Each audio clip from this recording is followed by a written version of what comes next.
In this year's NBA Finals, we're about to see a clash of the Titans. The Knicks right now in the playoffs have put up historical offensive numbers. And then on the other side of the ball, the Spurs might have the best defender in basketball history. So when the games start, what exactly is going to happen? In this video, we're going to look at their most recent matchup to pick apart exactly what happened and what adjustments both teams might make going forward. Now to start off with the Wemby matchup, I don't see him guarding Karl Anthony Towns head up. Because of KAT's floor spacing, it's going to be too easy for New York to pull Wembanyama out of the paint. And obviously for San Antonio, priority one for their defense is to keep him around the basket. What we're most likely going to see is Victor matching up with Josh Hart. Of all the Knicks starters, it's safe to say that he's by far their weakest shooter. Despite all the improvements that he's made in the regular season, his numbers have taken a pretty big dip in the playoffs. With Wemby guarding Hart, that's going to give him a license to do what he does best, which is roam around the basket and muck up drives.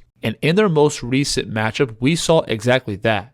The Spurs were willing to trade giving Josh Hart open threes to let Victor sit in the paint. And the thing is, because Wemby has so much size down low, it's also not an option for Hart to attack him off the dribble. It's either going to be inefficient pull-ups or impossible finishes around the basket. So in general, for San Antonio, I think this is going to be their plan A. Whether it's Josh Hart or anybody else off the bench, they're going to match Wemby up with the worst possible shooter to keep him around the basket. Then San Antonio's guards are going to pressure at the point of attack to funnel the ball into the alien. Now, if they use Josh Hart as a screener to pull Wemby up towards the ball, San Antonio's guards are just going to pressure and fight over, which will naturally force Brunson and New York's backcourt into long twos. And then if they try to distract Victor with some all-ball screening actions, he does have the instincts to sniff it out. Hart here is going to try to set a pin down as KAT attacks from the top. But Wemby just ignores it and shifts down towards the basket. Another adjustment that New York tried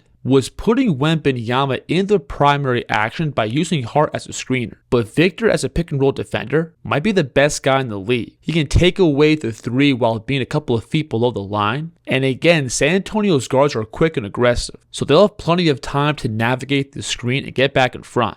On this play, they're trying to get Brunson ahead of steam by having him blast off his handoff. But Castle fights through, Wemby sitting back, and it turns into another Josh Hart 3. Now, because the Knicks have really versatile and high IQ players from every spot on the floor, they do have plenty of ways to counter this. First, I think the play of Karl Anthony Towns is going to be huge. If Wemby's matched up with a non-shooter and is hovering around the basket, KAT's ability to score from over the top is going to be a deal breaker. And him being able to take on switches and abuse matchups will bend the Spurs' defense in ways that we haven't seen so far in the playoffs. And that will for sure pull Wemby out of position. They get the switch here on this ball screen. And before KAT catches, look how Victor is already switching up. And just like that, you have a wide open paint. And then when KAT has the ball and is pulling Wemby up, that's also going to give Hart lots of room to flash into open space. And when Josh gets the ball from these in-between spots, I do think his passing and decision making is solid.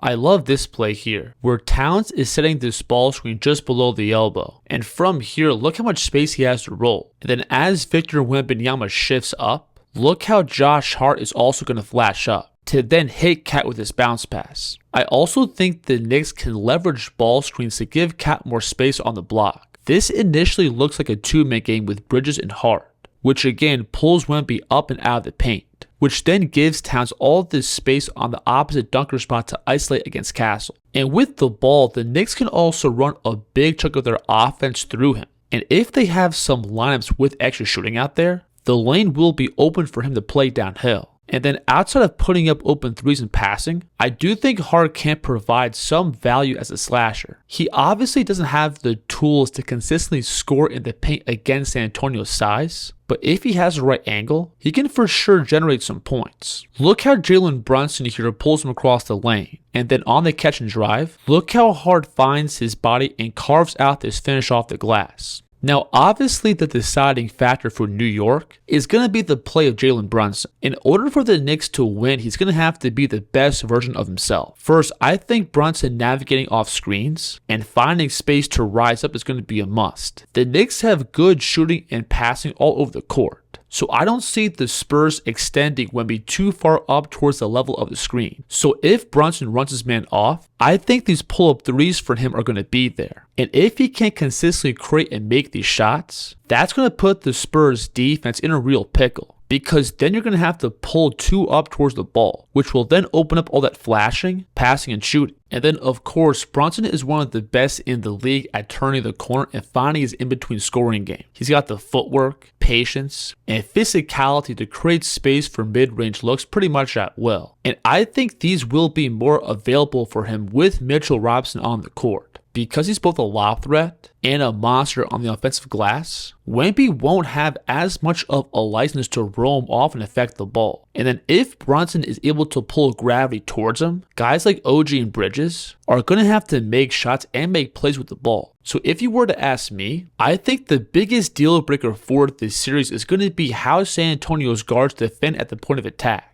If they can navigate these screens to take Brunson off the line, plus stuff up his looks in the mid-range, that will pretty much cut the head off the snake. And that point of attack defense will be even more crucial when Victor goes to the bench. Because once Luke Kornet gets on the floor, I just see the Knicks targeting him in pick and roll over and over again. And if Brunson is able to cleanly turn the corner off these screens, Kornet has no chance of covering him in open space. Now, when switching over and looking at the other side of the ball, I do think things are a little more straightforward. First, I actually think the biggest factor is going to be San Antonio's guards. Obviously, the elephant in the room with New York's defense is how they can hide both Brunson and Towns. And with just the backcourt alone, I don't think New York has seen a team quite like San Antonio. They have three guards who can create off a live dribble, are capable outside shooters, plus have the passing chops to make reads all over the court. And that passing is going to be the most important part of San Antonio's offense. Because what the Knicks typically do when Towns or Brunson is involved in an action is send heavy shifts from the weak side. And the Spurs guards being able to make those cross-court reads is going to be a deal breaker. As of right now, I'm not entirely sure what New York is going to do with Brunson. They could have him matched up with a shooter to then hard hedge on screens to avoid switching. Or maybe just switch and have him play straight up,